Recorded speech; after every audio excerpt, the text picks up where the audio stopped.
This news is sponsored by Shiv Shankar Ayurvedic Clinic.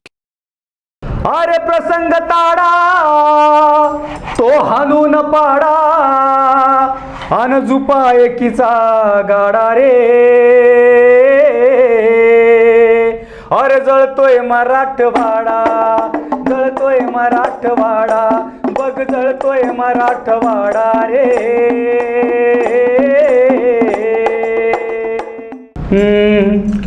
चांदण्याची छाया कापराची काया, चांदण्याची छाया कापराची काया, माऊलीची माया होता माझा भीमराया, माऊलीची माया होता माझा भीमराया. नमस्कार, मी प्रकाश शुंकलवार, महाराष्ट्र टीव्ही 24 मध्ये आपलं स्वागत आहे. आपल्यासोबत आज जी व्यक्ती आहे ती राजकारणी नसून समाजकारणातून पुढे आलेली व्यक्ती आहे. आंबेडकरी चळवळीतून ज्यांनी सामाजिक प्रश्नांना उजाळा देण्याचा प्रयत्न केला आहे ते आपण आहेत लोकशाही चरण भीमराव जाधव. सर, आपलं स्वागत आहे आमच्या चॅनलवर.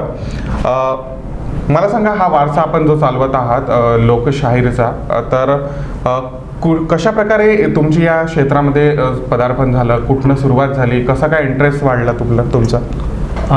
मी मूळचा औरंगाबादचा, आणि औरंगाबादला जी एक इतिहासात नोंद होणारी अशी एक जी चळवळ झाली, ज्याला नामांतराचा लढा, नामांतराची चळवळ म्हटलं गेलं, तर त्याच नामांतराच्या चळवळीतल्या त्या क्रांतीभूमीतील मी लहानाचा मोठा झालो. चळवळीचं चळवळ वगैरे या गोष्टीशी माझा काही म्हणजे फारसा काही संबंध नव्हता. जसंही मी गावाकडून औरंगाबाद शहरामध्ये आलो, म्हणजे माझं गाव औरंगाबाद जिल्ह्यामध्ये असल्यामुळं आणि शिक्षणासाठी मी औरंगाबादला आल्यानंतर मी चळवळीशी कनेक्ट होत गेलो. बाबासाहेब माहीत होते, बाबासाहेबांची जयंती माहीत होती, या इथपर्यंत मला बाबासाहेब जयंतीपुरते माझ्यापुरते मर्यादित होते. पण ज्यावेळेस मी डॉक्टर बाबासाहेब आंबेडकर मराठवाडा विद्यापीठाच्या नाट्यशास्त्र विभागामध्ये नाट्यशास्त्राला ॲडमिशन घेतलं, आणि त्यावेळेस मला चळवळ नावाची मी तिला फेस करायला लागलो. चळवळीला म्हणजे तिथं पण असंख्य शिक्षण क्षेत्रामध्ये जातीवाद कशा पद्धतीनं काम करतो, या छोट्या मोठ्या गोष्टीच्या अनुभवातून मी चळवळ समजत गेलो, तिला विरोध कसा करायचा. मग ती चळवळ आहे, मी या गोष्टीला विरोध करतो, या सत्याला विरोध करतो, ही चळवळ आहे का, या गोष्टीचं मला भान नव्हतं. पण जसा जसा मी त्यामध्ये एक अडकत गेलो, मी बघत गेलो, हे सगळं अनुभवत गेलो, मग मला कळायला लागलं की अन्यायाला विरोध म्हणजेच चळवळ, आणि ती चळवळ म्हणजे आंबेडकरी चळवळ. मग मी असं ठरवलं की आंबेडकरी चळवळ आंदोलन असतात, मोर्चे असतात, उपोषण असतात, असहकार असतं, या सगळ्या गोष्टी तर असतात. मग मी ठरवलं की आपण नाट्य चळवळ करायची. म्हणून मी शक्यतो नाट्यशास्त्राला असताना मी चळवळीचीच नाटकं जास्त मी यातून डिरेक्ट केली, आणि मी तीच नाटकं जास्त डिरेक्ट करून ती महाराष्ट्राच्या कानाकोपऱ्यामध्ये सादर करायला लागलो, आणि नाट्य चळवळ हीच माझी चळवळ म्हणून मी चळवळीकडे बघायला लागलो. आंबेडकरी चळवळ आज मोठ्या प्रमाणात पुढे आहे. अशा वेळेस आपण आंबेडकरी प्रबोधनाच्या चळवळींना कुठे पाहता, कसं पाहता? बिलकुल, आज आंबेडकरी सांस्कृतिक चळवळीकडे बघितलं तर हा आंबेडकरी सांस्कृतिक चळवळीने आज फार मोठा पल्ला गाठला आहे. म्हणजे आज बाबासाहेबांनी जे शाहिरांना घेऊन, लोकशाहिरांना घेऊन जे वाक्य एक बोललं होतं की माझी 10 भाषणं आणि शाहिरांचं एक गाणं, हे भीमराव कर्डकांना बाबासाहेबांनी उद्देशून बोललं होतं. तोच वारसा घेऊन आम्ही आजही शाहिरी जलसाच्या माध्यमातून आंबेडकरी चळवळीतला हा सांस्कृतिक लढा, हा सांस्कृतिक संघर्ष करत असतो. मुळात आंबेडकरी चळवळीमध्ये एवढा संघर्ष आहे सांस्कृतिक चळवळीमध्ये, आणि एक जमेची बाजू अशी की आज गल्ली गल्लीमध्ये गायक, शाहीर, कवी, लेखक ही फार मोठ्या प्रमाणामध्ये निर्माण होत आहे. ही आपल्यासाठी फार महत्त्वाची गोष्ट आहे. आणि याच लोकशाहिरांच्या माध्यमातून, याच गायकांच्या माध्यमातून बाबासाहेब आणि त्यांचे विचार जनमानसापर्यंत पोहोचवण्याचं काम याच सांस्कृतिक चळवळींनी केलेलं आहे. आता जे प्रबोधन सुरू आहे, म्हणजे त्या प्रबोधनाला आपण कशा प्रकारे पाहता, आणि कशा प्रकारे आताच्या समाजामध्ये जे आहे प्रबोधन असायला पाहिजे? म्हणजे वामनदादाची एक कविता आहे की त्यामध्ये वामनदादा म्हणतात की माणसा इथे मी तुझे गीत गावे, असे गीत गावे की तुझे हित व्हावे, तुझ्या भुकेचे कोडे उलगडावे, तुझे दुःख सारे गळून पडावे, एकाने हसावे लाखांनी रडावे, असे विश्व आता येथे ना उरावे, इथे सारे सारे नवे पेरताना, वामना परी मी तुझे हात व्हावे. तर ही वामनदादाची एक कविता आहे. यातून वामनदादा हे सांगू इच्छितात की कुठल्याही कलावंताने किंवा कुठल्याही शायराने एका टिपिकल जातीसाठी किंवा एका टिपिकल धर्मासाठी गाऊ नये. माणसांनी लिहिलं पाहिजे, माणसांच्या उत्थानासाठी, माणसाच्या भल्यासाठी, अन्याय अत्याचाराच्या विरुद्ध माणसासाठी लिहिलं पाहिजे. कारण शाहीर किंवा कवी किंवा कलावंत तो कुठल्याही जाती धर्माचा असो, तो दोन समाजाला, दोन विचारांना, दोन व्यक्तीला जोडणारा दुवा असतो. म्हणून मला असं वाटतं की शाहिरांनी किंवा कलावंतांनी कुठल्याही एका धर्माचा किंवा कुठल्याही एका समाजाचा मक्ता घेऊ नये. कारण त्यांनी अशा पद्धतीचीच गाणी रचावीत की जी माणसाला जोडतील. हा आंबेडकरी चळवळीमध्ये जर आपण आंबेडकरी सांस्कृतिक चळवळीचा जर कधी अभ्यास केला आपण तर, आणि त्याचं आपण सखोल चिंतन केलं तर आजपर्यंत फार मोठ्या प्रमाणात टीकात्मक प्रबोधन झालेलं आहे. खूप मोठ्या प्रमाणात टीकात्मक प्रबोधन झालं आहे. म्हणजे आणि त्या टीकात्मक प्रबोधन झाल्यामुळे आपण मित्र वाढवण्याऐवजी आपण शत्रू फार निर्माण केलेत. म्हणजे एखाद्याच्या धर्मावर खोचक बोलणं किंवा एखाद्याच्या जातीवर खोचक बोलणं, त्याला उद्देशून गाणं लिहिलं, एखाद्याला हिनवून गाणं लिहिणं, या गोष्टीमुळे आंबेडकरी सांस्कृतिक चळवळीचं फार मोठं नुकसान झालं. मला वाटतं की गाणी ही सम्यक स्वरूपाची असली पाहिजे, ज्याने माणसांना, प्रत्येक माणूस प्रत्येक धर्मातला असो, कुठल्या जातीचा असो, तर बुद्धाची करुणा, मैत्री, प्रेम हे पेरण्याचं काम शाहिरांनी, लेखकांनी, कवींनी करायला पाहिजे असं मला वाटतं. आणि त्यांनी चुकूनही कुठल्या पक्ष संघटनेचं बटीक होऊ नये. कारण शाहिरांनी नेहमीच माणसाची बाजू घेतली पाहिजे, मानवतेची बाजू घेतली पाहिजे, मैत्री, प्रेम, करुणा यांची बाजू घेतली पाहिजे. जर तुम्ही कदाचित एका धर्माची, एका समाजाची किंवा एका गटाची बाजू घेऊन जर तुम्ही तुमची मांडणी करत असाल, सांस्कृतिक मांडणी, तर मला वाटतं की यासारखा बायसनेस दुसरा कुठलाच नाही. त्यामुळं सम्यक मांडणी व्हावी, मानवतेची मूल्य पेरली जावी आणि समाजामध्ये बुद्ध रुजला पाहिजे, या अनुषंगाची सम्यक गाणी निर्माण झाली पाहिजेत किंवा सम्यक साहित्य निर्माण झालं पाहिजे. चरणजी, मला सांगा की आंबेडकरी चळवळीचे अनेक शिपाई आहेत, परंतु या शिपायांमध्ये विचारांचा खूप मोठा दुवा आहे. तर असं काय आहे, का बरं आहे, ही परिस्थिती का बरं आहे? बिलकुल, यामागे कारण असं आहे की इझमचा संघर्ष या देशामध्ये आहे मुळात. आणि आपला हा जातीप्रधान देश असल्यामुळे इथे विचारधारा पण आपापली वाटून घेतलेली आहे. म्हणजे प्रत्येकाने आपापले महापुरुष पुतळ्यामध्ये कैद करून घेतलेले. म्हणजे फुले माळ्यांचे, शिवाजी महाराज मराठ्यांचे, बाबासाहेब बुद्धिस्टांचे, अण्णाभाऊ मातंगांचे, हे जे काही आपण महापुरुषांभोवती किंवा महामानवांभोवती जे काही आपण कुंपणं तयार करून दिलेत, या कुंपणामुळे याच्यामध्ये ही एक विचारधारेमध्ये एक दरी निर्माण होत गेली. आणि मला वाटतं की ही दरी जर तोडायची असेल तर सर्वात आधी या महामानवांभोवतीची जातीची तुरुंग किंवा एका वर्चस्ववादाची जी तुरुंगे आपण उभी केली आहेत, ती तुरुंगे जोपर्यंत उद्ध्वस्त होत नाहीत तोपर्यंत मला वाटतं की ही तफावत, ही विचारांची दरी, एकमेकांबद्दल द्वेष, आकस हा वाढत जाईल. मला वाटतं की सगळ्यात आधी आपण त्या जातीची जी चौकटी आहेत त्या मोडण्यासाठी आपण सगळ्यांनी प्रयत्न करणं फार गरजेचं. पण एकाच विचारधारेतून सुद्धा हा वाद पुढे येत आहे, तर मग असं का? जेव्हा शेवटी आपण एकाच व्यक्तीला फॉलो करताय तर मग ही विचारधारा का बरं? नाही, बिलकुल. यामध्ये साम्राज्यवाद असतो. म्हणजे मुळात चळवळी जेव्हा व्यक्तिवादी होतात किंवा ज्या पोठार्थी होतात चळवळी, तर त्यावेळेस हे क्रायसिस होत राहतात. आणि साम्राज्यवाद म्हणजे हे प्रस्थ माझं आहे, ही जागा माझी आहे, हे मला मिळालं पाहिजे, हा जो काही एक मीपणा आहे, तर यातून हा संघर्ष होतील. आणि ही मानवी प्रकृती आहे, हे संघर्ष होत राहणार. त्यामुळे हे संघर्ष जर थांबवायचे असेल तर आपला एकमेकांशी सम्यक संवाद आणि बुद्धाची मानवता हा एकमेव पर्याय आहे की या दरी कमी करण्यासाठी आपल्याला हे काम करावं लागेल. ठीक आहे. डॉक्टर बाबासाहेबांचे जे विचार होते ते अतिशय मोलाचे होते, समाजामध्ये ते मोठ्या प्रमाणात भिनले सुद्धा. आज आपण त्या विचारांना कसं पाहता आणि कुठपर्यंत ते समाजामध्ये आजही कार्यरत आहेत असं तुम्हाला वाटते? बिलकुल. म्हणजे मुळात झालं असं की बाबासाहेबांनी मानवतेच्या कल्याणासाठी जे काही कार्य केलं आहे ते मला नाही वाटत आजपर्यंत कुठल्या प्रेषितांनी किंवा कुठल्या कोणी असो, जे अनैसर्गिक शक्ती म्हणा किंवा काही म्हणा तुम्ही, की असं कुठल्या माणसांनी काम केलं असेल याच्यापेक्षा कितीतरी भरीव काम बाबासाहेबांनी केलेलं आहे. मुळात झालेलं आहे की बाबासाहेबांचं जे अति उदारीकरण झालं आहे, बाबासाहेबांचं कौतुक फार मोठ्या प्रमाणात झालं, पण आंबेडकरी सांस्कृतिक क्षेत्रामध्ये बाबासाहेबांच्या विचारांचं घुसळण झाली नाही किंवा बाबासाहेबांच्या विचारावर चर्चा झाली नाही.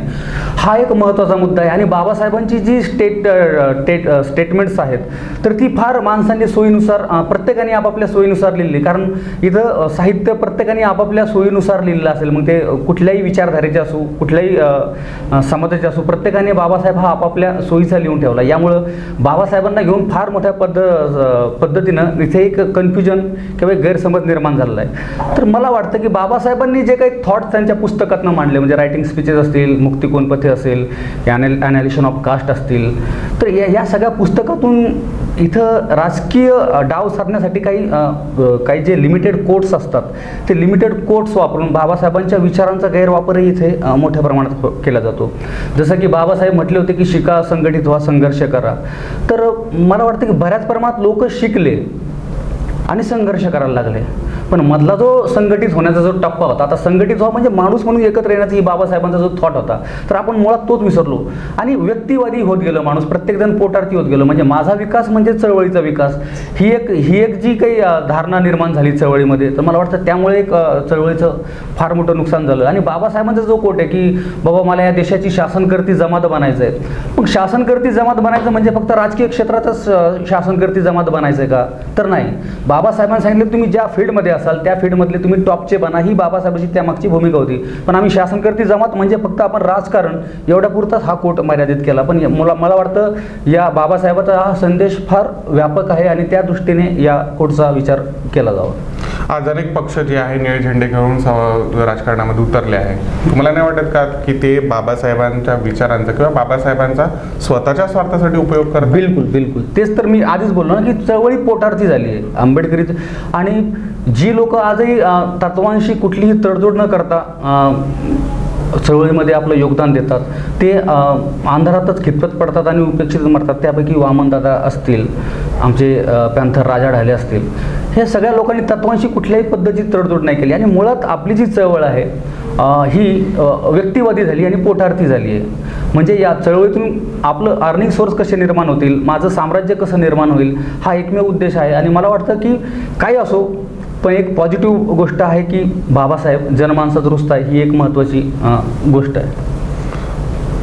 मला सांगा, जर बाबासाहेबांच्या ज्या विचारांच्या लोकांना आहे जर न्याय द्यायचा असेल, तर आताची जी राजनीतिक पद्धती आहे किंवा जे पक्ष आहे जे निळे झेंडेकडून पुढे आले आहेत, त्यांनी असं काय करायला पाहिजे की या लोकांना न्याय मिळेल? म्हणजे आपण जर बाबासाहेबांचा रिपब्लिकन पार्टी ऑफ इंडियाचा अजेंडा जर वाचला, तर त्यामध्ये बाबासाहेब म्हटले होते की या पक्षावर कुठल्या एका जातीचं किंवा एका धर्माचं वर्चस्व नसेल. हे बाबासाहेबांची भूमिका होती. बाबासाहेब म्हणतात की सर्व माणसांना एकत्र एका म्हणजे निळ्या झेंड्याखालीच नव्हे, मानवतेचा झेंडा असेल. म्हणजे बाबासाहेबांचा जो थॉट आहे की बौद्धमय भारत ही जी काही संकल्पना आहे, मग बौद्धमय भारत म्हणजे काय, धरून फक्त यान धर्मांतर करा ही संकल्पना की नाही, तर ती एक विचारधारा होती. तर ती एक विचारधारा होती मला वाटतं. आणि त्याच अनुषंगाने आपल्याला काम करावं लागणार. आणि झेंड्यांचं प्रतीकांचं पॉलिटिक्स करण्यापेक्षा माणूस दुःखात आहे, माणसाला वेदना होत आहेत, माणसाचं शोषण होत आहे, आणि त्याच शोषणांताची भूमिका बाबासाहेबांनी जी मांडली, तर मला वाटतं की तीच भूमिका आज आपण सर्व पक्षांनी, जरी तुम्ही गटातटामध्ये काम करत असतील, कोणी कुठल्या पक्षात असेल, पण शेवट आपला माणसाचा ध्येय किंवा माणसाचा हेतू एकच शुद्ध असावा की मानवी शोषण थांबलं पाहिजे, कुणीही गरीब मरता कामा नये, कुणालाही उपाशी झोपता कामा नये, प्रत्येकाला समान अधिकार मिळावा, ही एक भूमिका घेऊन जर सगळ्यांनी काम केलं, मग तुम्ही गटातटात काम करा, तुम्ही कुठेही काम करा, पण माणसाच्या दुःखावर बोललं गेलं पाहिजे, माणसाच्या वेदनावर बोललं गेलं पाहिजे, ही माझी स्पष्ट भूमिका आहे. आज असं अनेक केसेस येतात ॲट्रॉसिटीवर, तर खूप अशा घटना पुढे आल्या आहे की ज्याच्यामध्ये खोट्या केसेस लोकांनी टाकल्या आहेत, आणि या समाजाचा उपयोग काही लोक अशा करतायत की ॲट्रॉसिटीचे गुन्हे दाखल करण्यासाठी दुसऱ्यावर करतात. तुम्हाला नाही वाटत काय की ॲट्रॉसिटीचा गैरवापर होत आहे? यामागे फार मोठी एक यंत्रणा काम करते, एक फार मोठी लॉबी काम करते. ॲक्च्युली माझी एक मैत्रीण आहे आम्रपाली कांबळे म्हणून, ती ॲट्रॉसिटी हा विषय घेऊन PhD करते, आणि तिनं जे काही संशोधन केलं, मी तिचं काही थेसिस वगैरे वाचला आहे. तर यातून एकच गोष्ट निष्कर्ष, म्हणजे यातून एकच गोष्ट सिद्ध होते की इथे ॲट्रॉसिटी करा म्हणून दलितांचा किंवा जे पूर्वाश्रमीचे अस्पृश्य असतील किंवा आताचे बुद्धिस्ट वर्ग असेल, यांचा रितसरपणे वापर केला जातो या खोट्या ॲट्रॉसिटीसाठी. जर दोन जे स्वतःला सवर्ण, आता सवर्ण वगैरे या गोष्टी तर आपण मानत नाहीत, पण जे स्वतःला उच्चवर्णीय समजतात, सवर्ण म्हणतात, ती त्यांची वैयक्तिक दुश्मनी काढण्यासाठी सुद्धा दलितांचा अशा पद्धतीनं वापर करतात, खोट्या ॲट्रॉसिटी करण्याचा वापर करतात. हे मोठ्या प्रमाणात महाराष्ट्रामध्ये घडतं आहे, आणि हीच संधी साधून ॲट्रॉसिटीवर बोललं जातं. मला वाटतं हे चुकीचं आहे, कारण आपली लोक थोड्याफार लालचेनं या गोष्टी सगळ्या करायला उद्योग मला वाटतं की आपल्याही लोकांनी किंवा दलितांनी या गोष्टी करू नयेत. म्हणजे आपण म्हणू शकतो की या ज्या केसेस आहे ॲट्रॉसिटी याने बऱ्याचपैकी खोट्या असाव्या. बऱ्यापैकी खोट्या नसतात. ज्या प्रस्थापित माणसांकडनं ज्या यांच्याकडनं केस करून घेतले जातात कोणाकडून दलितांकडनं, तर यामुळं काय होतं की ज्या खऱ्या ॲट्रॉसिटीच्या केसेस आहेत त्या बदनाम होत आहेत. हा महत्त्वाचा मुद्दा आहे. फक्त याच्यामध्ये दलित लोकच ॲट्रॉसिटीचा गैरवापर करतात असं काय नाही. यात ॲट्रॉसिटीचा खरा गैरवापर जर कोण करत असेल तर इथला प्रस्थापित वर्ग जो स्वतःला सवर्ण समजतो, त्यांच्या वैयक्तिक दुश्मन्या काढण्यासाठी तो दलितांचा वापर करतो. ही एक गोष्ट ही तेवढीच सत्य आहे. मग कुठल्या अशा व्यक्तीकडून जर सपोर्ट त्यांना होतच आहे, बिलकुल बिना सपोर्ट शिवाय तर ते करू शकत नाही. बिलकुल मग कुठेतरी ही चूक आहे असं नाही वाटत का तुम्हाला? बिलकुल हे चुकीचंच आहे. मी तेच बोललो ना, हे चुकीचंच आहे. पण तुम्हाला सांगतो की एक माणसांच्या भोवती एक वलयच असं तयार केलं की त्यांचे भुकेचे प्रश्न फार आहेत.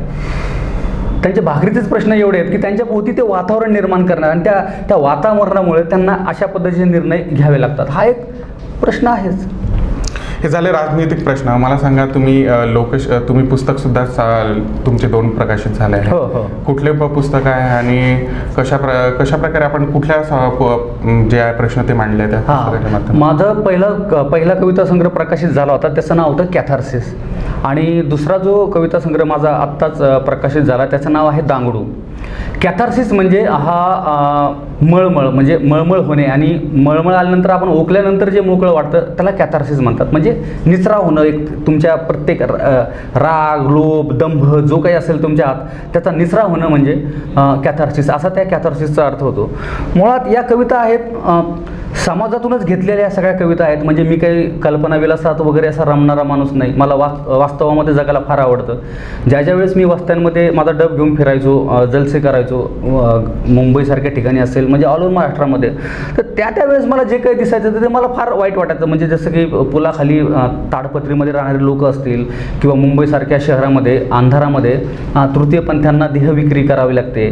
म्हणजे मुंबईसारख्याच एका विभागामध्ये फार मोठ्या प्रमाणात मानवी शोषण होतं. या सगळ्या गोष्टी बघितल्यानंतर तर मला असं वाटायचं की यावर काही आपण काहीतरी केलं पाहिजे. मग आपण काय करू शकतो? तर मी लिहू शकतो, आपल्याकडे लेखणी आहे. म्हणून मी ह्या सगळ्या वेदना, या सगळे दुःख मी माझ्या लेखणीमध्ये मांडण्याचा प्रयत्न केला आणि पुढे चालून तीच माझी कविता झाली.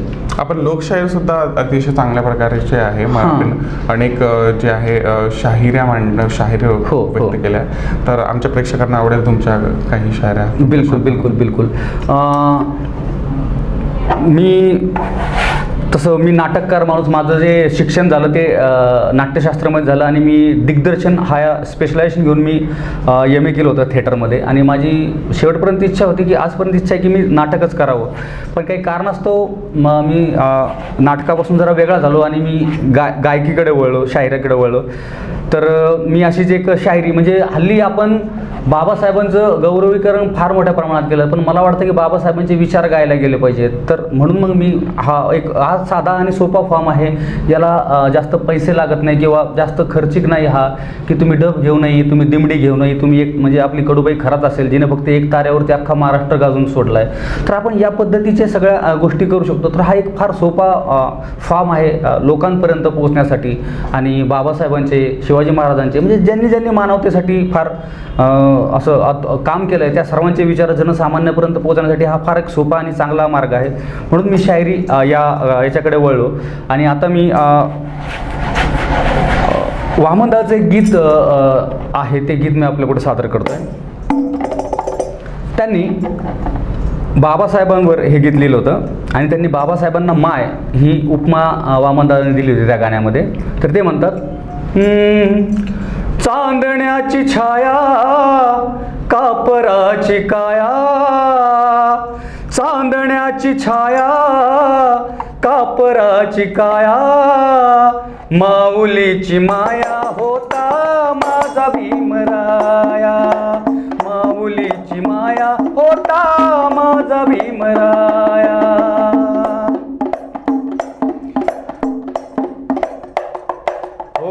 चोचितला चारा, चोचितला चारा देत होता सारा, मायेचा उभारा देत होता सारा, मायेचा उबारा देत होता सारा. भीमाई परी चिला पिल्यावरी, भीमाई परी चिला पिल्यावरी. पंख पांघराया होता माझा भीमराया, पंख पांघराया होता माझा भीमराया.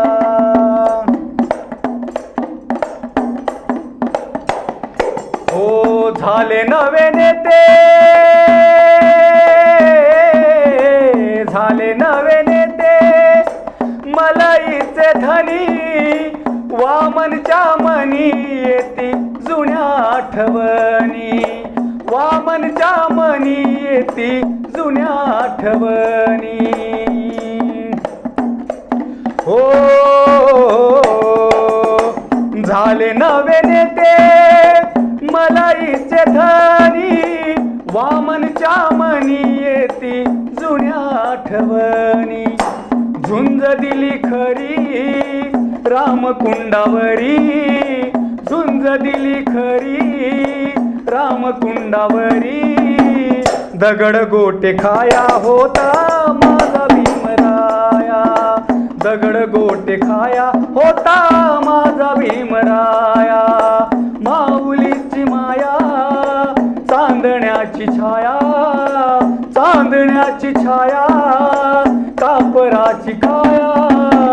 माऊलीची माया होता माझा भीमराया, माऊलीची माया होता माझा भीमराया. माऊलीची माया होता माझा भीमराया. अतिशय चांगलं गाणं आपण चरणजी आमच्या प्रेक्षकाला ऐकवलं आहे. चरणजी, आपण म्हटलं की माणूस माणसाचा गुलाम आहे. आजही ती 70 वर्षांनंतर, स्वातंत्र्याच्या 70 वर्षांनंतर ही परिस्थिती तुम्हाला वाटते का की माणूसच माणसाचा गुलाम आहे? बिलकुल आहे, फक्त तिचं स्वरूप बदललं आहे. जे स्वरूप होतं की जे डिरेक्टली माणसाला गुलाम बनवण्याचे जे त्या काळामध्ये एक हे असायचं, पण हल्ली तिचं स्वरूप बदललं आहे गुलाम करण्याचं. म्हणजे तुमच्या भोवती परिस्थितीच अशी निर्माण केली जाते की तुम्हाला गावं सोडून शहराकडे पळावे लागतात. आणि शहराकडे गेल्यानंतर तुम्ही आजही बघाल उड्डाणपुलाखाली गर्दी दिसते. या देशामध्ये कामगार जन्मत नाहीत, ती जन्माला घातली जात आहेत. हा एक महत्त्वाचा पॉईंट आहे या देशामध्ये. म्हणजे आजही तुम्ही उड्डाणपुलाखाली बघा, शहरं बघा, फुटपाथ बघा, हे गर्दीनं गजबजलेले कोण लोक आहेत, हे कुठून आलेले आहेत? त्यांना त्यांचं घरदार सोडून छंद आहे का तिकडे यायचं? ही गुलामी आहे एक लादलेली. त्यांच्या भोवती ती परिस्थिती निर्माण केली, कारण या देशातली संपत्ती विशिष्ट एका वर्गाकडे गेलेली आहे. बहुतांशी संपत्ती ही एकाच वर्गाकडे गेल्यामुळं शेतीमध्ये जे कोरडवाहू शेतकरी आहेत, जे पावसाच्या पाण्यावर अवलंबून असतात, पाऊस नाही पडला नापिकी, त्यांना साहजिकच गाव सोडून शहराकडे जावं लागतं आणि पडेल ते काम करावं लागतं. ही एक प्रकारची गुलामीच आहे. मग तुमच्यावर गुलामी कशी असेल? तुमच्याकडं आर्थिक गुलामी तुमच्यावर लादली जाते, तुमच्याकडं धार्मिक गुलामी लादली जाते. हे फक्त त्याचं स्वरूप बदललं आहे. मला आज सांगा की सांस्कृतिक क्षेत्राच्या अंगाने जर आपण विचार केला तर किती तुम्हाला दलित लोक तुम्हाला इंडस्ट्रीमध्ये दिसतील?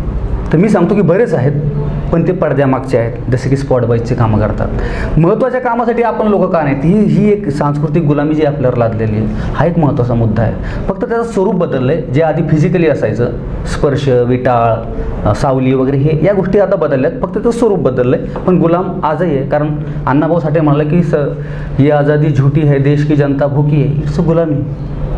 हेच आहे. मग आताच ही परिस्थिती, आताची जे सरकार आहे ती पण ती आताच्या सरकारने तर उघड सुरू केलं आहे. आता आज महागाई नावाचा जो काही एक महाराक्षस या देशाला गिळत चालला, ही फार भयानक आहे. आणि म्हणजे मला तरी वाटतं की आधीच्या सरकारला निदान देश कसा चालवा याची अक्कल तरी होती. आता तर देश कसा चालवा ते तरी नाही माहीत. निदान ते काय म्हणतात ते ₹100 काय म्हणतात अर्धे खायचे ना अर्धे निदान समाजासाठीच लावायचे. हल्ली तर सगळंच गिळंकृत करणं चाललंय आणि हे फार विचित्र आहे सध्या. नक्कीच हा भाग तुम्हाला आवडला असेल. चरणजी, मी तुम्हाला पुन्हा विनंती करतोय की जाता जाता एक शेवट तुमच्या गाण्यातून व्हायला पाहिजे. बिलकुल. तर हे शेवटचं गीत मी आपल्या पुढे सादर करणार आहे. मी ज्या भूमीतून आलो त्या औरंगाबाद भूमीतलं नामांतराच्या संदर्भातलं शाहीर विलास घोगरे यांचं एक गीत आपल्यापुढे मी सादर करण्याचा प्रयत्न करतो आहे. आणि त्याचबरोबर महाकवी नामदेव ढसाळ यांची एक कविताही त्याला जोडून मी आपल्यापुढे एक सादर करण्याचा प्रयत्न करतो आहे. अरे प्रसंग ताडा तो हाणून पाडा, अरे प्रसंग ताडा तो हाणून पाडा, अन झुपा एकीचा गाडा रे. अरे जळतोय मराठवाडा, जळतोय मराठवाडा, बघ जळतोय मराठवाडा रे.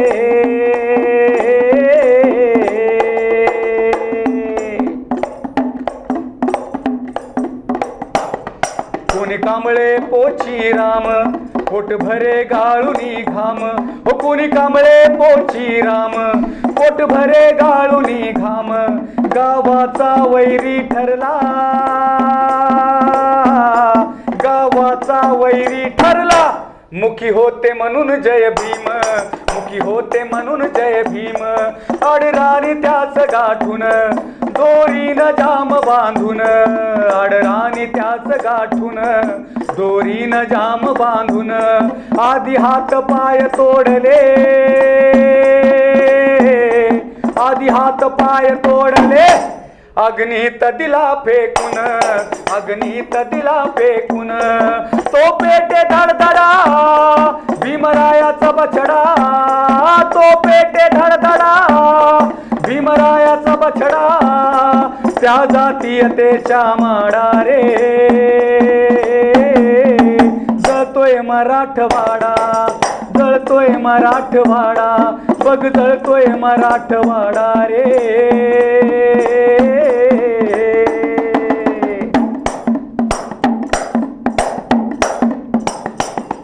कोणी बनसोड्याची सुन, दुसऱ्यांच्या शेती राबून. हो कोणी बनसोड्याची सुन, दुसऱ्यांच्या शेती राबून. अंधार पडता भागून, अंधार पडता भागून.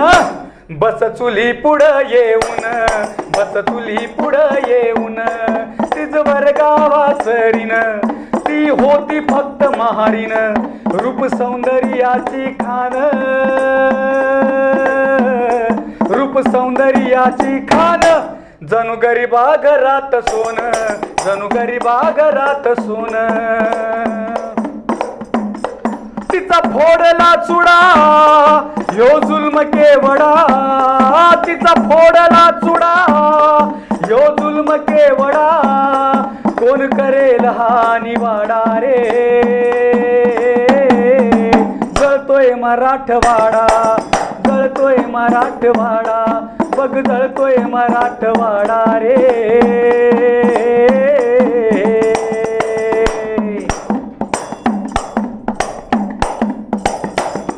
आम्ही डोळ्यानं हे बघतो तरी असलं जीवन जगतो. आम्ही डोळ्यानं हे बघतो तरी असलं जीवन जगतो. आमच्याच हाताने आम्ही, आमच्याच हाताने आम्ही, आमचेच सरण हे रचतो, आमचेच सरण हे रचतो. आम्ही पुण्या मुंबईची लोक, आम्ही पुणे नागपूरची लोक. बस पोकळ आमचा झोक.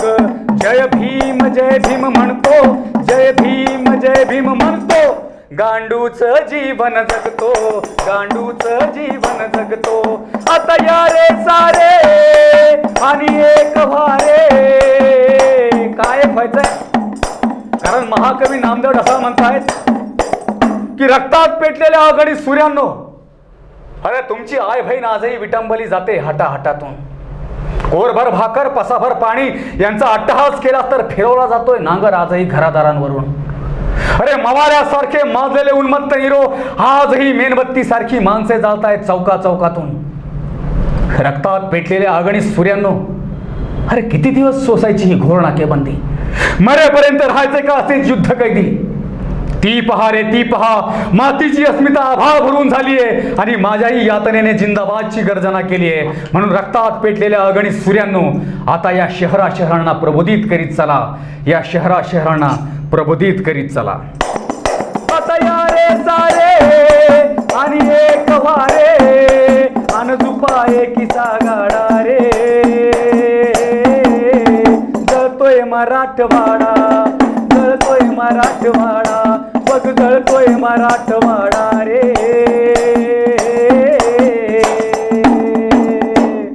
जय भीम. आपण पाहत होते महाराष्ट्र टीव्ही 24. नमस्कार.